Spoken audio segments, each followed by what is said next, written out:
राम सिर्फ भारत में नहीं, बहुत देशों में राम की पूजा हो रही है, राम है। तो उसके बारे में भी थोड़ा बताइए कि राम का पूरा अवतार क्या था, सब लोग क्यों पूरी दुनिया में राम को मानते हैं। देखिए, एक तो राम की जरूरत तो इसलिए है, राम यानी सभ्यता। पहले तो सभ्यता जरूरी है ना, पशु को पहले सभ्य बनाया जाएगा, पशु को पहले सभ्य बनाया जाएगा। तो राम की जरूरत तो है। राम यानी पशु को मनुष्य बनाना। पशु को मनुष्य बनाने के लिए नैतिक बनाना जरूरी है। तो राम एक जरूरी सीढ़ी है, उसके बगैर धर्म संभव नहीं है। पशु धार्मिक नहीं हो सकता, पशु धार्मिक नहीं हो सकता, मनुष्य हो सकता है धार्मिक। तो पशु से मनुष्य होने की जो कड़ी है वह राम है। राम के साथ में सभ्यता अपने शिखर पर जाती है। सभ्यता जब शिखर पर जाती है तब सभ्यता की व्यर्थता भी पता चलती है। पर पहले सभ्यता होना पड़ेगा, पशु से मनुष्य होना पड़ेगा। मनुष्य अपनी पीक पर यानी सभ्यता की ऊंचाई पर जाएगा। मन जब पूरी तरह से प्रखर हो जाएगा, जिन ऊंचाइयों को मन छू सकता है उन ऊंचाइयों को जब वह छू लेगा, उसके बाद धर्म की ऊंचाइयां छुई जाती हैं। वहां फिर सभ्यता के विसर्जन पे धर्म उपलब्ध होता है। तो पहले तो सभ्यता का विकास जरूरी है। तो बगैर राम के जो है कृष्ण संभव नहीं है। बगैर राम के कृष्ण संभव नहीं है। राम क्यों पहले हुए, कृष्ण क्यों बाद में हुए?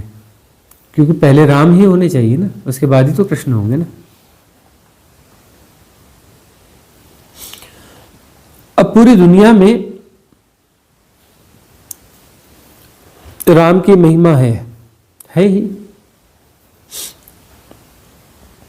दो सनातन धारा तो एक ही थी, अब कहते हैं कि सनातन धाराएं दो हुई। एक सनातन जिसे हम आज हिंदू कह रहे हैं, उस समय सिर्फ सनातन ही कहा जाता था। एक यहूदी। दो धाराएं हुई हैं।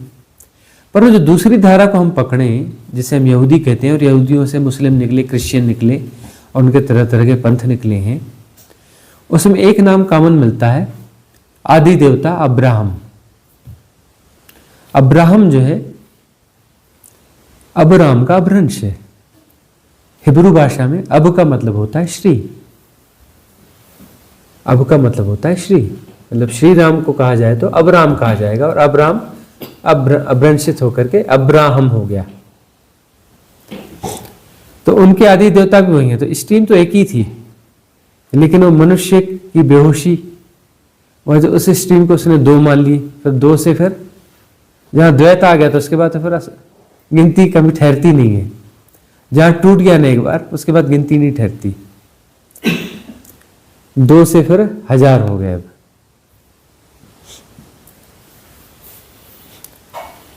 तो अब जो है राम जिस सभ्यता की प्रतिष्ठापना की बात कर रहे हैं,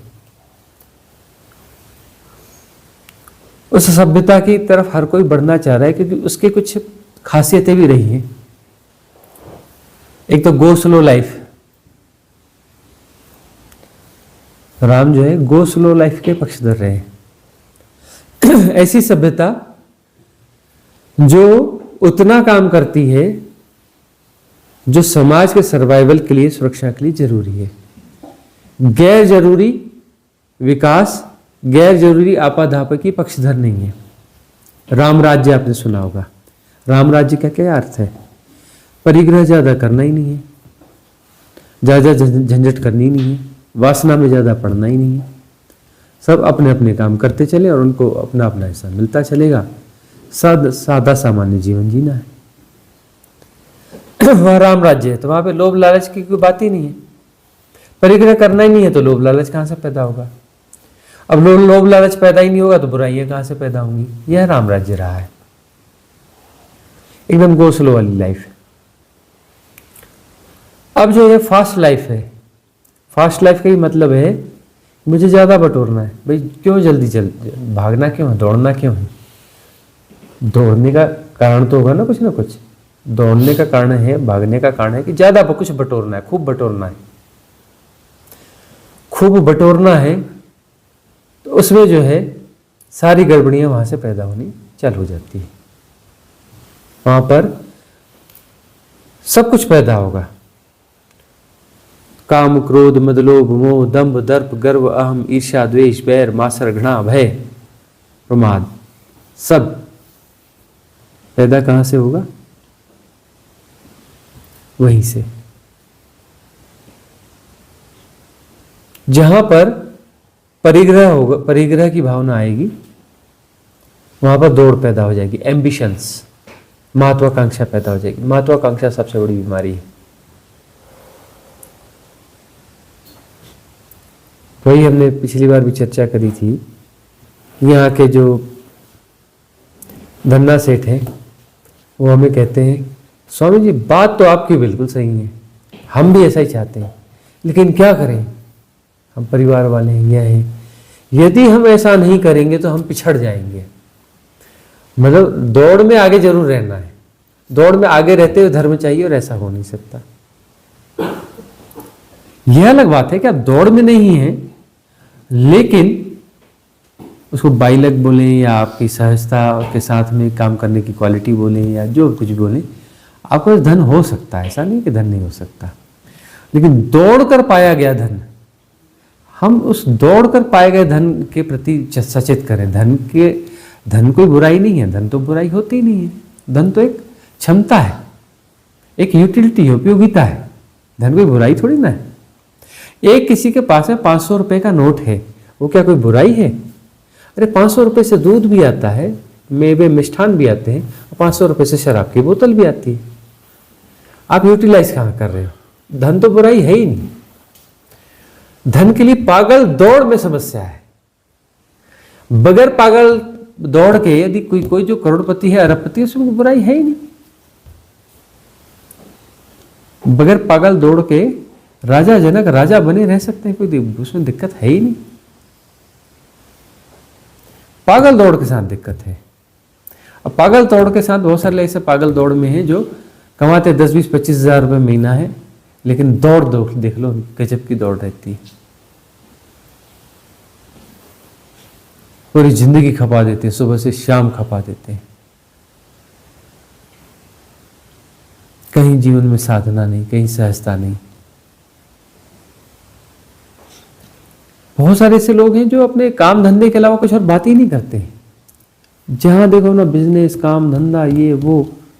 किसी दोस्त से बोलेंगे 2 बातें काम करेंगे, उसके बाद फिर वही काम धंधे की बात चालू। मतलब 2 बातें से औपचारिक करेंगे, फिर अपने काम धंधे से वहीं के वहीं पड़े रहते हैं। बहुत सारे वो ड्राइवर्स वगैरह रहते हैं ना, ड्राइवर कंडक्टर के साथ बैठो, वो बस की बातें और इसकी बातें, वो रूट की बातें, आरटीओ की बातें, है ना, वो अपने बस मालिक की बातें, सवारियां कैसी हैं, क्या है, कैसा है, वहीं उसी दायरे में रहेंगे। ऐसे बहुत सारे लोग हो जाते हैं। अब हमारे बीच में रिटायर्ड टीचर और ये सब मौजूद हैं टीचर्स, तो लेकिन टीचर्स के भी उसमें भी देखा जाता है, बहुत सारे टीचर्स ऐसे रहते हैं कि वो बस उनकी चर्चाओं के दायरे जो है वहीं सिमटे रह जाते हैं। कितना भयंकर इन्फ्लुएंस है ये, सेल्फ क्रिएटेड है।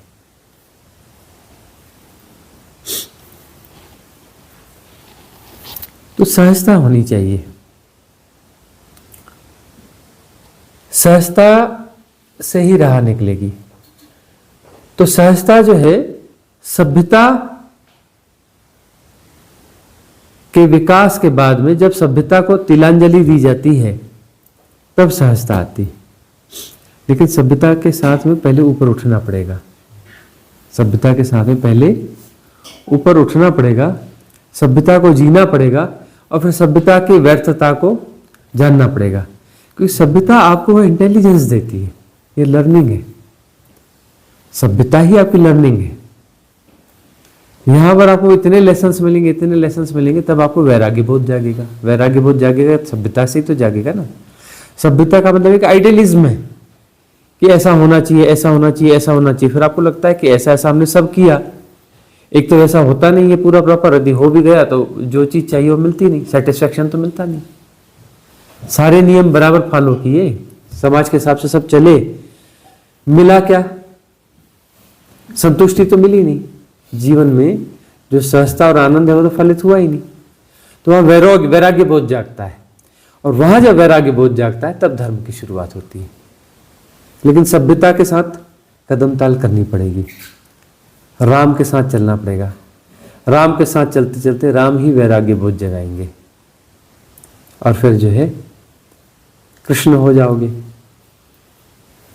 साधना में उतर जाओगे और सिद्ध हो जाओगे।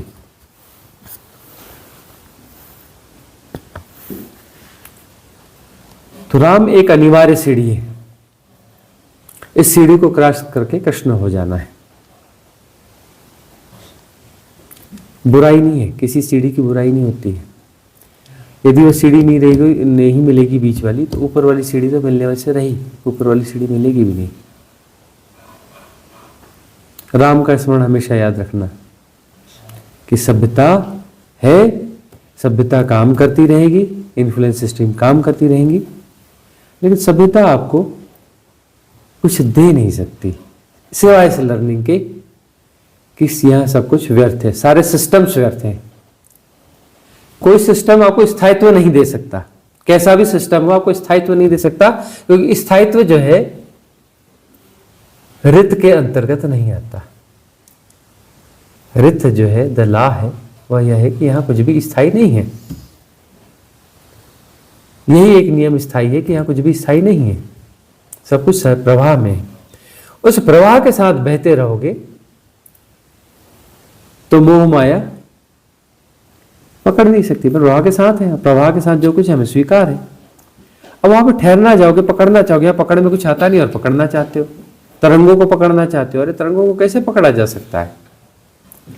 तरंगों के प्रवाह का आनंद लो। सभ्यता का मतलब हम तरंगों को पकड़ने की कोशिश करते हैं, तरंग नहीं है, स्थायी चीज है। आदि शंकराचार्य कहते हैं स्थायी कुछ नहीं, माया है। तो माया का महाठगिनी का क्या अर्थ होता है? कबीरदास जी कहते हैं माया महाठगिनी। तो माया का अर्थ है यह जताया जाता है कि यह स्थायी है, जबकि वो स्थायी है नहीं, प्रवाह है। ठगनी क्या? ठगा कहाँ जा रहा है? आपको दिखाया ऐसा जा रहा है कि ये स्थायी है, ये टेबल स्थायी है जी। हम कह रहे टेबल नहीं रहेगी, आज है कल नहीं रहेगी, आज है कल नहीं रहेगी। ये घर आज है कल नहीं रहेगा। वह कल जो है 2 साल बाद वाला कल है कि 200 साल बाद वाला कल है कि 2000 साल बाद वाला कल है, लेकिन कल ये नहीं रहेगा। कुछ भी जो आज है वो कल नहीं रहेगा। यह स्वरूप जैसा दिख रहा है ऐसा नहीं रहेगा, लेकिन यह रहेगा भी, रूप परिवर्तित हो जाएगा। नष्ट यहां कुछ होता नहीं है। तो माया मां ठगिनी, माया मां ठगिनी, यह समझ में आ जाए तो फिर माया के साथ खुद प्ले करो। कृष्ण क्या कहते हैं? माया है और माया के साथ खेलना है। माया का मतलब प्रवाह है, प्रवाह है, प्रवाह के साथ बह रहे, प्रवाह के साथ चल रहे, प्ले करना है। लीला, कृष्ण लीला, रास लीला।